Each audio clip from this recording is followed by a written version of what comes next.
Pour ne rien manquer, abonnez-vous maintenant. Les vraies voix Sud Radio, le grand débat du jour. Le SMIC différent d'un endroit à l'autre, ça a déjà existé, de 1950 à 1968, et ça a été abandonné. Je suis opposé à la régionalisation du SMIC pour une raison simple, c'est que ça va introduire une forme de concurrence entre travailleurs en fonction des régions dans lesquelles ils vivent, dans lesquelles ils habitent. Parce que, d'abord, les écarts de niveau de vie, de loyer, ne sont pas forcément à l'échelle d'une région. Et ça crée aussi des effets de seuil, donc ça ne fonctionne pas, ça ne résiste pas au flux. En tout cas, faut-il adapter ce SMIC selon le coût de la vie dans chaque région? C'est la proposition de la présidente de l'Île-de-France, Valérie Pécresse, qui propose de relever le salaire minimum de 9% en phase avec la réalité locale, Philippe. Oui, absolument. Mais régionaliser, est-ce que ça veut dire quelque chose dans des grandes régions françaises? Tiens, si vous habitez à Arcachon ou si vous habitez dans un petit village des Landes, en Nouvelle-Aquitaine, est-ce que le coût de la vie est le même? Évidemment non. Si vous habitez à Lyon, pour prendre deux grandes villes en Auvergne-Rhône-Alpes, ou à Saint-Étienne, qui est la grande ville la moins chère de France, est-ce que le coût de la vie est comparable? Déjà pour le logement, non. Alors est-ce qu'on est en train de faire une nouvelle complication en France, et on est assez spécialiste dans ce domaine, ou vous pensez-vous qu'il faut régionaliser le montant du SMIC? Venez nous le dire au 0826 300 300. En tout cas, sur notre compte Twitter, c'est un non à 81%, comme ça au moins c'est réglé. Et Jean-François Viguier est avec nous, président du groupe UDI au Conseil régional d'Île-de-France. Vigier, pardon, j'ai dit Viguier, pardon. Vigier et maire de Bure-sur-Yvette. Vous restez avec nous. Merci en tout cas d'être en direct avec nous sur Sud Radio. Vous en pensez quoi, Philippe, cette proposition? Ce que j'en pense, ne croyez pas que c'est par pauvreté intellectuelle que je vais m'abriter derrière une pensée ministérielle, mais j'ai bien entendu ce matin le ministre du SOPT, pour lequel je n'avais pas une sympathie, Sud Radio, Jean-Jacques Bourdin, j'ai été assez convaincu par les critiques qu'il a faites contre cette régionalisation du SMIC, notamment peut-être pour les difficultés que vous évoquez dans votre présentation, Philippe, c'est-à-dire qu'on risque d'aggraver les inégalités entre les régions et peut-être de faire retomber la France dans un péché mignon, alors qu'on pourrait laisser les choses en l'état, une forme de bureaucratie qui va encore exaspérer les citoyens. Absolument, François. Oui, c'est inimaginable et c'est surtout infaisable. Moi, j'aime bien les boîtes à idées comme ça. Chacun qui sort de sa boîte avec... c'est le concours Lépine des propositions, mais il faut qu'elles soient tenables et soutenables. Vous parliez de Midi-Pyrénées. Toulouse, en gros, un F2, le loyer, c'est 1000 €. D'accord? Chez nous, Argelès-Gazost... C'est un peu moins cher que ça. Ou 900 €. Chez nous, Argelès-Gazost, c'est 400 ou 450 €. C'est la même région, donc on n'y arrivera évidemment pas. Chez nous, je dis Philippe David et moi, bien sûr. Donc, non, je ne comprends pas le sens de tout cela. Je vais pas du tout dans l'argumentaire d'Olivier Dussopt, mais dans celui de Manuel Bompard qu'on a entendu. Vous imaginez si des régions commencent à avoir 9-10% de plus de SMIC, vous allez avoir donc des migrations comme ça de la misère, de gens qui vont quitter une région, passer d'une région à l'autre pour trouver un emploi avec un SMIC plus élevé, ça n'a aucun sens. Sébastien Ménard, l'entrepreneur, tiens. Je pense que le fond du problème, c'est pas de savoir s'il faut régionaliser ou pas le SMIC, il faut l'augmenter. Voilà, il faut baisser, il faut baisser la fiscalité sur le travail, il faut baisser la fiscalité tout court. Il faut que mes anciens copains aux fonctionnaires se mettent un peu à la diète. Voilà, la France elle a besoin de ça. Et il faut effectivement augmenter les salaires. C'est compliqué de se loger quand on travaille à Toulouse. Quand on travaille à Toulouse, on a du mal à se loger à Toulouse. Quand on travaille à Biarritz, on ne peut pas se loger à Biarritz. Voilà, et on vit souvent à 30-40 bornes. Donc il faut une bagnole. Il faut évidemment être aussi capable d'assumer l'explosion du coût des transports. Voilà, c'est vrai quand on habite à Argenteuil et qu'on travaille à Paris. Enfin voilà, donc bon, évidemment, c'est le concours Lépine de la fausse bonne idée. Valérie Pécresse, de toute façon, nous y a habitués. Hein, c'est pas une nouveauté. Attendez, on va laisser répondre quand même. Jean-François Vigier, président du groupe UDI au Conseil régional d'Île-de-France. Voilà, vous avez entendu nos vraies voix. Forcément, ça pose une question de dire, effectivement, est-ce qu'aujourd'hui, c'est une proposition qui est véritablement viable? Bonjour à toutes et tous, et je ne pensais pas vraiment faire autant de consensus sur cette mesure. Je suis ravi de voir que tout le monde est pratiquement pour. Mais par contre, ce que je vous demanderais, c'est de me laisser 3 minutes pour introduire le sujet. Bien sûr. Déjà l'état des lieux. Voilà. Pourquoi? D'où sort cette mesure, en fait? La mesure de la régionalisation du SMIC, elle fait partie des 40 demandes de compétences nouvelles que la région Île-de-France demande à l'État. Et nous avons hier, au Conseil régional, voté une délibération que j'ai eu l'honneur de rapporter, puisque je suis le rapporteur de cette mission que m'a confiée Valérie Pécresse pour un choc de décentralisation, pour demander ces 40 puis 45 compétences supplémentaires. Pourquoi ? Parce qu'il y a un peu plus d'un an, le Parlement a voté une loi qui s'appelle la loi 3DS, dont vous avez tous dû entendre parler, évidemment, qui était censée donner plus de pouvoir aux collectivités, qui finalement, malgré un effort soutenu du Sénat, n'a pas abouti sur grand-chose. Mais il y a une mesure dans cette loi qui est passée totalement sous les radars et qui vient rompre avec un dogme de dizaines d'années qui régit notre pays, c'est l'uniformité de la règle sur l'ensemble du territoire national. Oui. Aujourd'hui, depuis 80 ans, que vous viviez à Calais, à Lille, à Nice, à Strasbourg, vous êtes régi par la même loi. Et cette loi, votée il y a un an, dit, eh bien, une région, si elle s'estime en différence, en situation de différence avec d'autres régions, elle peut demander à l'État de récupérer une compétence pour essayer autre chose, dans un souci de proximité et d'efficacité. C'est donc cette notion de différenciation qui a été introduite dans cette loi, et elle se met en œuvre par une autre loi organique qui a permis l'expérimentation. C'est-à-dire qu'on ne vous donne pas ça ad vitam aeternam, mais on vous donne pour une période de 5 ans, et vous l'expérimentez. Et donc, nous avons hier proposé une délibération avec 45 demandes de compétences qui portent sur la sécurité, qui portent sur l'enseignement, qui portent sur l'assurance chômage. Et parmi ces 45 demandes, il y a la demande d'expérimenter la régionalisation du SMIC pour l'Île-de-France, pas pour l'ensemble des régions. Parce qu'encore une fois, on est en différenciation. Il est possible que dans les mois qui viennent, il y ait, je sais pas moi, la région Bretagne qui estime qu'elle est en différence sur 15 points avec les autres régions et qu'elle sollicite l'État pour avoir des compétences nouvelles sur ces 15 points.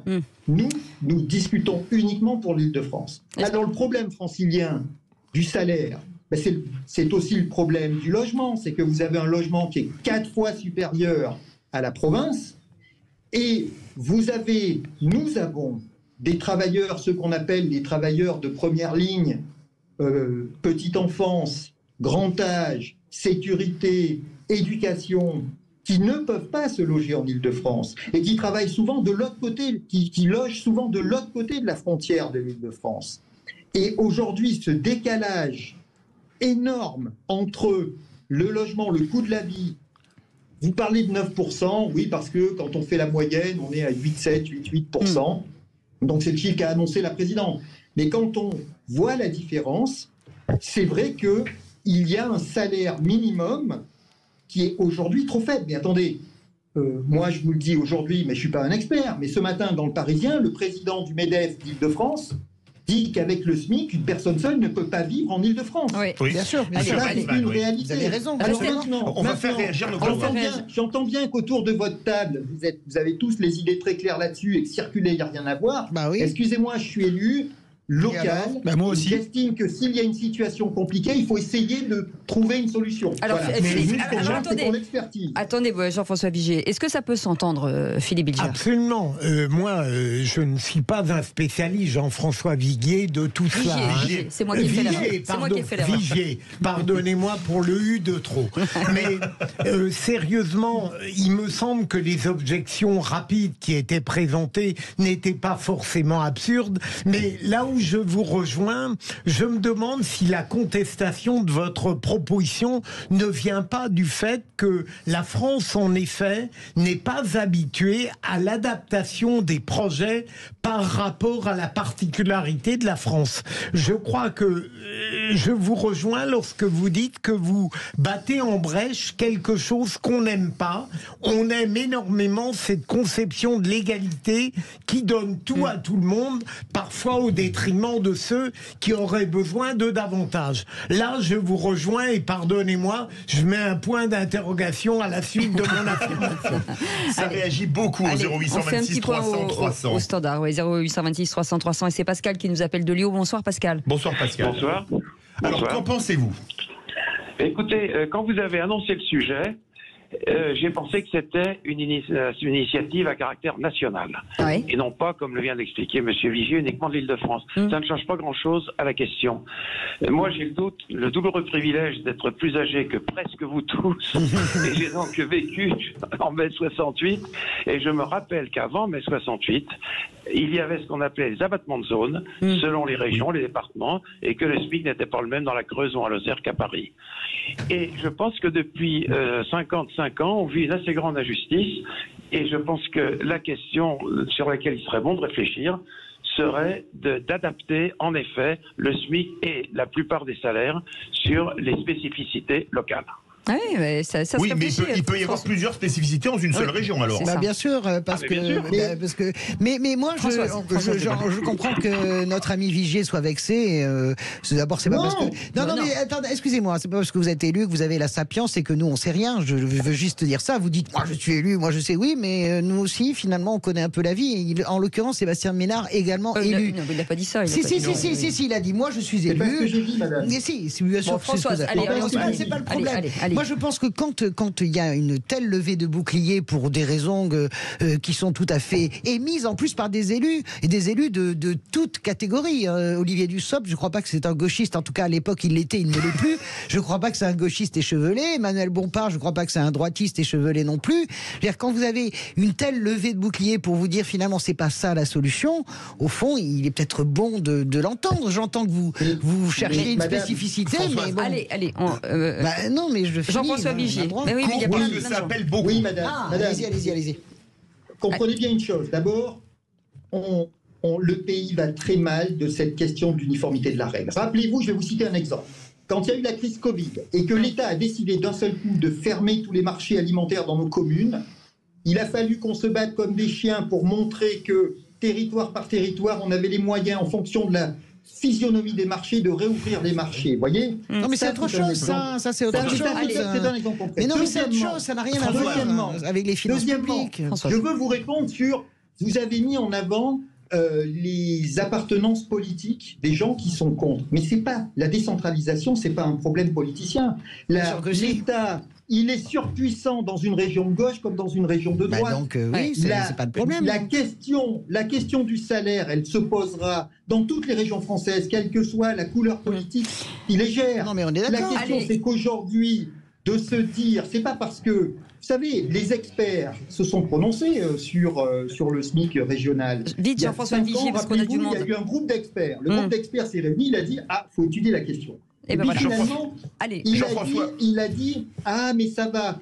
C'est pas possible parce que ça va augmenter fortement les salaires en région parisienne par rapport aux autres régions. Bah oui. Ce matin, vous avez un expert dans l'Express vous explique dans une tribune qu'au contraire, la région Île-de-France, d'un point de vue économique, ne pourrait pas se relever. Jean-François Vigier, ça réagit énormément et ça appelle d'Île-de-France. Bonsoir Sarah de Drancy. Samia. Sarah.